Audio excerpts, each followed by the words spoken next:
যে রমজানের রোজার ফরজ হয়েছে, আর রমজানের রোজা ফরজ হওয়ার আগে এই আশুরা, এই 10ই মহরমকে আশুরা বলা হয়, এই রোজাটা ফরজ ছিল। কি উল্টোটা করি, লাঠি খেলা করি? না, শরীয়তে বিধান নাই, কি করা যাবে। অনেক রকম, যারা শিয়ারা বেশি করে, আমাদের হয়তো খুব কম, পিঠটা চামড়িয়ে রক্তাক্ত করে দেহকে ব্লেড দিয়ে কেটে, একদম বেশরিয়াতি, বেদাত, এটা করা যাবে না, মস্ত বড় গুনাহ হবে। আল্লাহ পাক এটা করতে বলেন। 10ই মহরম এর তাৎপর্য অনেক।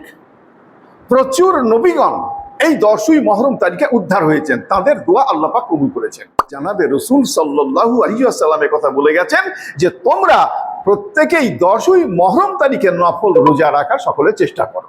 আসসালামু আলাইকুম।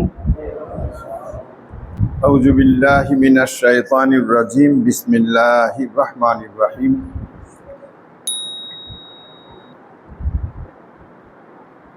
সুবহানাকা লা ইলমা লানা ইল্লা মা আল্লামতানা ইন্নাকা আনতাল আলিমুল হাকিম। বিসমিল্লাহির রহমানির রহিম। রব্বি ইশরাহ লি সাদরি ওয়া ইয়াসসির লি আমরি ওয়াহলুল উকদাতাম মিন লিসানি ইয়াফকাহু কাওলি।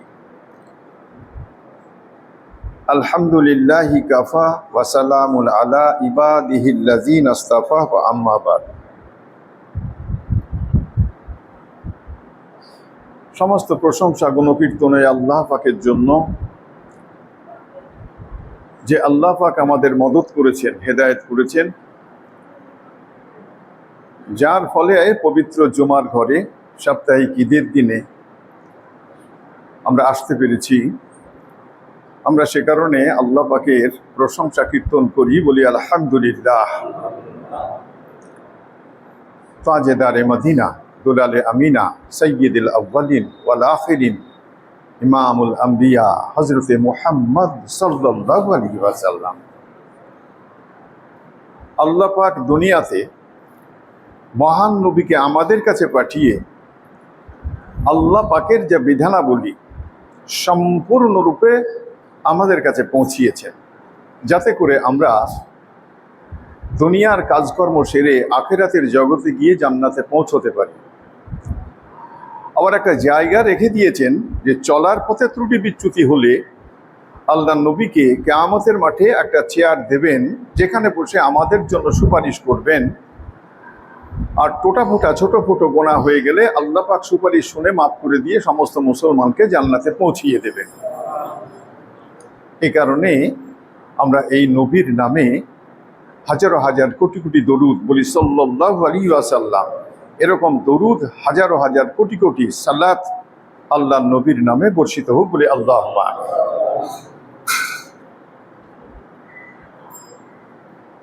গত সপ্তাহে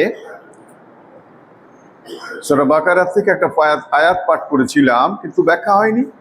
আজকে হবে কি জানি না, কি আয়াত বলেছিলাম। বিসমিল্লাহির রহমানির রহিম।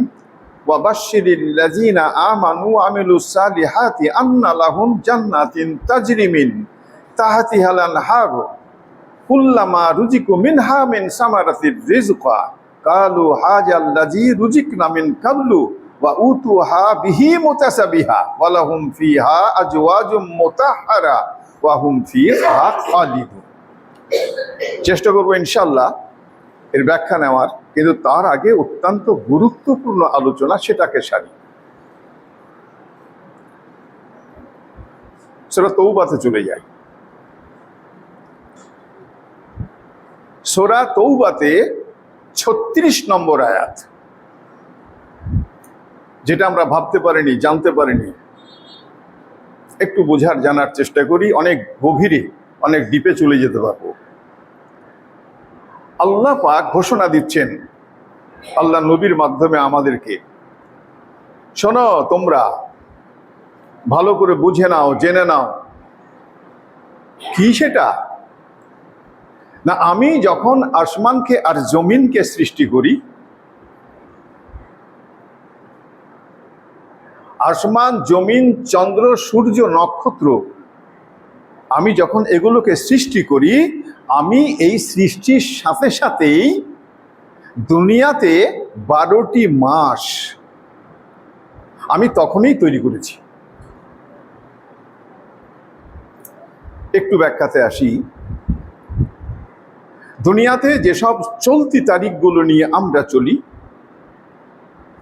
বাংলা বৈশাখ জ্যৈষ্ঠ আষাঢ় শ্রাবণ মাস, বাংলাদেশ পশ্চিম বাংলা ছাড়া কোথাও খুঁজে পাবো না, আমাদের তৈরি করা এটা। জানুয়ারি ফেব্রুয়ারি মার্চ এপ্রিল এ সমস্ত মাস আমাদের তৈরি করা, অর্থাৎ মানুষ তৈরি করেছে। এটা আবার ইন্টারন্যাশনাল তারিখ, সব দেশেই পাওয়া যায়। কিন্তু আল্লাহর মনোনীত তারিখ, আল্লাহর মনোনীত মাস, আল্লাহ পাক যে তার মনোনীত 12টি মাস তৈরি করেছেন, কবে তৈরি করেছেন? যেদিনকে আসমান আর জমিনকে তৈরি করেছেন, চন্দ্র সূর্য তৈরি করেছেন, সেই দিনকেই আল্লাহ তৈরি করেছেন। মুহররম, সফর, রবিউল আউয়াল, রবিউল সানি, জামাদিউল আউয়াল, জামাদিউল সানি, রজব, শাবান, রমজান, এইসব মাসগুলো। আল্লাহ পাক ওই 36 নম্বর আয়াতের মধ্যেই বলছেন যে আমি তোমাদের যে 12টি মাস তৈরি করেছি, আমি তারই মধ্যে আবার 4টে মাসকে খুব উত্তম মাস বলেছি। যে 4টি মাসে তোমাদের জন্য, সমস্ত বিশ্বের মানুষের জন্য মারামারি, কাটাকাটি, রাহাজানি, খুন খারাপি হারাম করা যাবে না, নিষিদ্ধ ঘোষণা করে দিয়েছেন। আগের দিনে যে সমস্ত মানুষেরা পুরোপুরি ইসলামে আসেনি, যারা ইহুদি নাসারা বা বিধর্মীতে যারা পরিণত মুশরিক, তারাও কিন্তু এই 4টে মাসকে তখন মানত। এই 4টে মাসে মারামারি কাটাকাটি ফাটাফাটি করতো না, কিন্তু মারামারি কাটাকাটি লুট তারাজ করার ইচ্ছা তাহলে কি করত? তারা ইচ্ছে করে মাসের নামটাকে পরিবর্তন করে দিত। সেই 4টে মাস কোনটা কোনটা? পরপর 3টে, জিলকাদ, জিলহাজ, মুহররম, আর শাবানের আগে রজব, যেটা। এই 4টে মাসকে আল্লাহ পাক সম্মানিত করেছেন। এরা কোনো মুহররম মাসে স্বার্থের ব্যাপার এসেছে, তো মুহররমের মাসটাকে তখনকার দিনে উল্টিয়ে একে সফর বানিয়ে দিত, আর পরের মাসটাকে মুহররম বানিয়ে দিত। এটাও আল্লাহ পাক কোরআনের মধ্যে ঘোষণা করেছেন। এর পরের আয়াতে 37-এ 38-এ এগুলো আবার আছে। তা আমার ওখানে যাওয়া দরকার নাই, মূল যেটা সেটা এইখানে। আল্লাহ পাক আর কি নির্দেশ দিলেন ওই আয়াতের মধ্যে? যে এই 4টে মাস খুব সম্মানিত মাস। আর আল্লাহ নবী সাল্লাল্লাহু আলাইহি ওয়াসাল্লাম কি বললেন? যে মুহররম মাসের জন্য বললেন যেটা আল্লাহর মাস, বহুত সম্মানিত মাস। তো আমরা ইংরেজি মাসে, বাংলা মাসে যখন এসে যাই, তখন পহেলা বৈশাখ, হালখাতা, নববর্ষ এসেছে, নাচ গান কত রকম মেতে থাকি। পহেলা জানুয়ারি এসেছে, মেতে থাকি। কিন্তু আজকে যে মুহররম মাসের 5 তারিখ, আজকে যে বছরের শুরুতে, বছরের শুরু কোন মাস আরবিতে? মুহররম মাস। কোন মাস? আল্লাহর মাস। কোন মাস? সম্মানিত মাস। কে বলেছে? আল্লাহ নবী সাল্লাল্লাহু আলাইহি ওয়াসাল্লাম। আল্লাহ বলেছেন 4টে সম্মানিত মাস, আল্লাহ নবী সাল্লাল্লাহু আলাইহি ওয়াসাল্লাম বলেছেন মুহররম মাস হচ্ছে আল্লাহর মাস, সম্মানিত মাস। অধিকাংশ, আমার তো মনে হয় যদি গুনতে যাওয়া যায়, তাহলে আমার তো মনে হয় শতকরা 97% লোক জানে না যে এটা কি মাস চলছে, কত তারিখ চলছে, জানে না কেউ। খুব কম লোক, 2-3% লোক হয়তো জানে।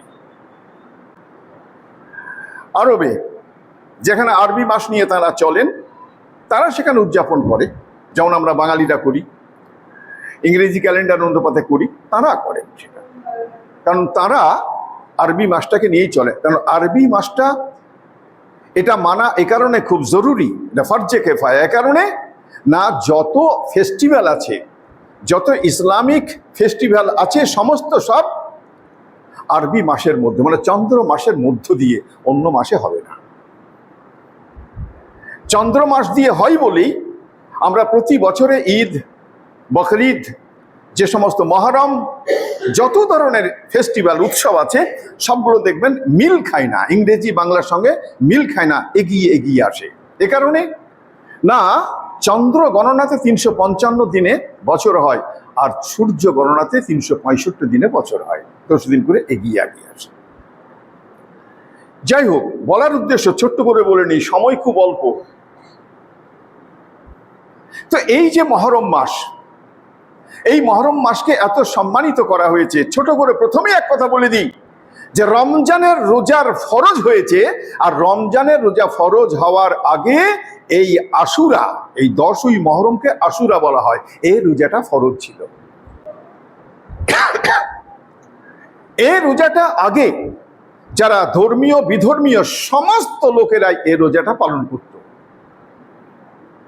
আল্লাহ নবী সাল্লাল্লাহু আলাইহি ওয়াসাল্লাম দুনিয়াতে আসার পরে আল্লাহ নবী সাল্লাল্লাহু এই রোজা পালন করে গেছেন এবং একথা বলে গেছেন যে রমজানের রোজা ফরজ হওয়ার আগে সমস্ত সম্প্রদায় এই রোজা করত এবং এটাই ফরজ ছিল। যেদিনকে রমজানের রোজা ফরজ হয়ে যায় সেদিন থেকে এটা নফলে গণ্য হয়েছে। কিন্তু পৃথিবীতে যত মানুষ নফল রোজা করে, আল্লাহ নবী সাল্লাল্লাহু আলাইহি ওয়াসাল্লাম প্রতি আরবি মাসের আয়ামে 20 বলা হয়, 13, 14, 15 রোজা রাখতেন। আল্লাহ নবী সাল্লাল্লাহু আলাইহি ওয়াসাল্লাম প্রতি সপ্তাহে 2টো রোজা রাখতেন। কি কি? তিনি সোমবারে একটা রোজা রাখতেন আর বৃহস্পতিবার একটা রোজা রাখতেন। সাহাবারা জিজ্ঞেস করছেন, ইয়া রাসূলুল্লাহ সাল্লাল্লাহু আলাইহি ওয়াসাল্লাম, আপনি 2টো রোজা রাখেন, কারণটা কি? জানাবে রাসূল সাল্লাল্লাহু আলাইহি ওয়াসাল্লাম কথা বললেন যে আমার সোমবারের দিন জন্ম, তাই জন্মের সন্তুষ্টির জন্য আমি সোমবারে রোজা রাখি। আমরা তো কেউ রাখি না। আর বললেন কথা যে বৃহস্পতিবারই রোজা রাখি এ কারণে না, প্রতিটি মানুষের প্রতি সপ্তাহে বৃহস্পতিবারে সমস্ত আমলনামা আল্লাহ পাকের কাছে ফেরেশতারা সাবমিট করে। আমি চাই যে আমার আমলটা, আমার আমলনামাতে যা লিপিবদ্ধ আছে তা যেন আমার রোজা অবস্থাতে সেখানে সাবমিট করা হয়। আমি সে কারণে বৃহস্পতিবারে রোজা রাখি। যাই হোক, এবারে কথা হচ্ছে কি, আশুরা কাকে বলা হয়? 10ই মহরমকে। এই 10ই মহরম এর তাৎপর্য অনেক। প্রচুর নবীগণ এই 10ই মহরম তারিখে উদ্ধার হয়েছেন, তাদের দোয়া আল্লাহ পাক কবুল করেছেন। সেই কারণে 10ই মহরমের এত ফজিলত, এত গুরুত্ব দেওয়া হয়েছে যাতে মানুষ এই দিনটাকে পালন করে। নবীদের মধ্যে 2-1টা নবীর কথা বলি। আমরা জেনে থাকবো হযরতে মুসা আলাইহিস সালামের কথা। হযরতে মুসা আলাইহিস সালামের সময় তাকে বাঁচিয়েছিলেন ফেরাউনকে, কোথায়? ভূমধ্য সাগরে ডুবিয়ে। আল্লাহ পাক হযরতে মুসা সালামের দোয়াকে কবুল করেছিলেন, আর তাকে বাঁচাবার জন্য এই 10ই মহরম তারিখে ফেরাউনকে ভূমধ্য সাগরে ডুবিয়ে ফের আল্লাহ নবী হযরতে মুসা সালামকে বাঁচিয়েছিলেন। কি সুবহানাল্লাহ বলবো না? বলতে হবে, সুবহানাল্লাহ তো জিকির। এত বড় একটা ঘটনা, আল্লাহ নবীকে বাঁচিয়েছেন, হযরতে মুসা সালামকে বাঁচিয়েছেন, আমি সুবহানাল্লাহ বলবো না? বলতে হবে। আবারও চলে যাই হযরতে নূহ আলাইহিস সালাম। জানি আমরা সবাই যে হযরতে নূহ আলাইহিস সালাম তার কওম তার কথা মানেনি। সে কারণে আল্লাহ পাকের কাছে ফরিয়াদ করেছিলেন, আল্লাহ, এরা আমার কথা কেউ শুনছে না, তুমি এমন আযাব নাজিল করো যে এদেরকে ধুয়ে মুছে দাও। আল্লাহ নবী হযরতে নূহ আলাইহিস সালামকে আল্লাহ পাক বললেন, তুমি একটা নৌকো তৈরি করো। তার খুব ইন্টারেস্টিং ঘটনা, কিন্তু অত ঘটনা বলতে গেলে সেটাতেই 2 ঘন্টা লেগে যাবে, তো আমি সেই জায়গায় যাচ্ছি না। তো আল্লাহ পাক বললেন নবীকে, হযরতে নূহ আলাইহিস সালামকে, নৌকো তৈরি করো, আর যারা যারা মেনেছে আমাকে তোমাকে, তাকে নৌকোর মধ্যে তুলে নাও। প্লাবন দিলেন। শুরু হয়েছিল কত? 10ই রজব তারিখে, আর সেইখান থেকে অব্যাহতি পেয়েছিলেন কবে না, হযরতে নূহ আলাইহিস সালামের দোয়াকে আল্লাহ পাক কবুল করে নিয়ে এই 10ই মহরম তারিখে সেখান থেকে তাকে রক্ষা করেছিলেন। হযরতে ইদ্রিস আলাইহিস সালাম তারও দোয়া কবুল করেছিলেন, তাকে এই দিনকে অব্যাহতি দিয়েছেন। এই ধরনের প্রচুর। হযরতে আইয়ুব আলাইহিস সালাম, আমরা জানি না আইয়ুব নবীর গান শুনিনি? রেডিওতে হতো আগে। তো হজরতে আইয়ুব আলাইহিস সালামকে আল্লাহ পাক প্রচুর পরীক্ষা করেছিলেন, গোটা গায়ে তার পোকা চড়িয়ে দিয়েছিলেন, ঘা করিয়ে দিয়েছিলেন, জঙ্গলে বসবাস করতে হয়েছিল। হজরতে এই নবী আলাইহিস সালাম তাকে অব্যাহতি দিয়েছিলেন কি করে, না এই 10ই মুহররম তারিখে। হজরতে ইউসুফ আলাইহিস সালাম, শুনেছি আমরা, হজরতে ইউসুফ আলাইহিস সালাম গোটা কোরআনের মধ্যে একটি সূরা আছে যে সূরাটা এই নবীর পুরোপুরি তার জীবনীটাকে বয়ান করেছেন। কোন নবীর এই সমস্ত একসাথে বয়ান করেনি, টুক টুক টুক টুক করে, এখানে একটু এখানে একটু এখানে একটু এরকম করে, কিন্তু হজরতে ইউসুফ আলাইহিস সালামের বয়ানটা একটা না করে গেছেন। হজরতে ইউসুফ আলাইহিস সালামকে বিনা দোষে কয়েক বছর জেল খাটতে হয়েছিল। সেই জেল থেকে মুক্তি দিয়েছিলেন, তাকে খাদ্যমন্ত্রী তৈরি করে দিয়েছিলেন, শীর্ষ নেতা আল্লাহ পাক তৈরি করে দিয়েছিলেন। একদিকে পলিটিক্যাল নেতা করে দিলেন, আবার একদিকে তাকে নবী করে দিলেন। দোয়া কবুল হয়েছিল কবে? 10ই মুহররম তারিখে। এর ভুরি ভুরি ঘটনা আছে। হজরতে আদম আলাইহিস সালাম আদি পিতাকে যখন তার ত্রুটি বা ভুলের জন্য যখন পৃথিবীতে আল্লাহ পাক নামালেন, তো যেদিনকে পৃথিবীতে নামিয়েছিলেন 12টা শুক্রবার, কিন্তু সেদিনকে তারিখ ছিল 10ই মুহররম তারিখ। তো প্রচুর নবীদের আল্লাহ পাক এই 10ই মুহররম তারিখটাকে আল্লাহ পাক বেছে নিয়েছেন, এবং 10ই মুহররমটাকে আল্লাহ পাক অত্যন্ত পছন্দ করেন। সে কারণে জানাবে রাসূল সাল্লাল্লাহু আলাইহি ওয়াসাল্লামের কথা বলে গেছেন যে তোমরা প্রত্যেকেই 10ই মুহররম তারিখে নফল রোজা রাখার সকলে চেষ্টা করো। আমরা কি করি? উল্টোটা। কি উল্টোটা করি? লাঠি খেলা করি। না, শরীয়তে বিধান নাই, কি করা যাবে? অনেক রকম, যারা শিয়ারা বেশি করে, আমাদের হয়তো খুব কম, পিঠটা চামড়িয়ে রক্তাক্ত করে দেহকে ব্লেড দিয়ে কেটে, একদম বেশরিয়াতি, বেদাত, এটা করা যাবে না, মস্ত বড় গুনাহ হবে। আল্লাহ পাক এটা করতে বলেননি।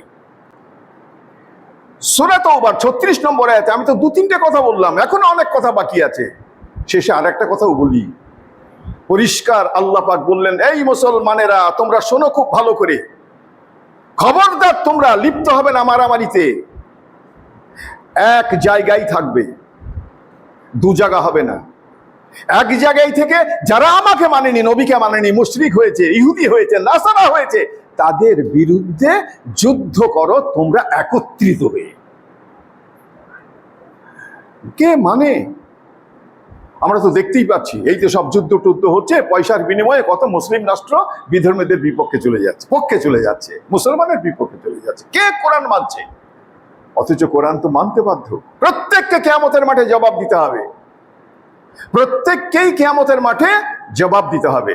10ই মুহররমকে আল্লাহ নবী সাল্লাল্লাহু আলাইহি ওয়াসাল্লাম এত সম্মান করেছেন, বলেছেন কথা যে কেউ যদি, যেমন ইহুদিরা একদিন রোজা রাখে, তারা এখনো রাখে, কিন্তু রাখে না তা নয়, ইহুদিরা কিন্তু এখনো রাখে।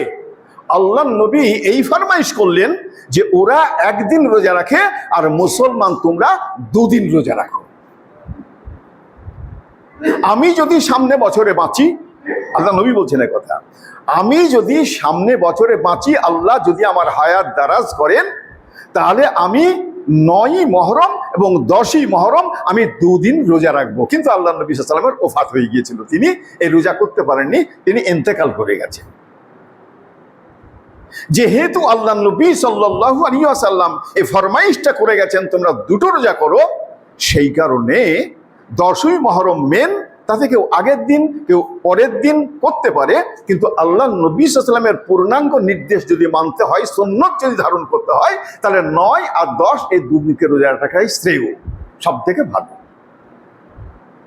মুসলিম শরীফের হাদিসে আল্লাহ নবী সাল্লাল্লাহু আলাইহি ওয়াসাল্লামের কথা বলেছেন, কেউ যদি এই মুহররমের রোজা একদিন, রোজার একটা তো রাখা যাবে না, একটা হলে মুকরুহ হয়ে যাবে, দুটোই রাখতে হবে, তো বলছে একদিন রোজার পিছনে সওয়াব কি আছে?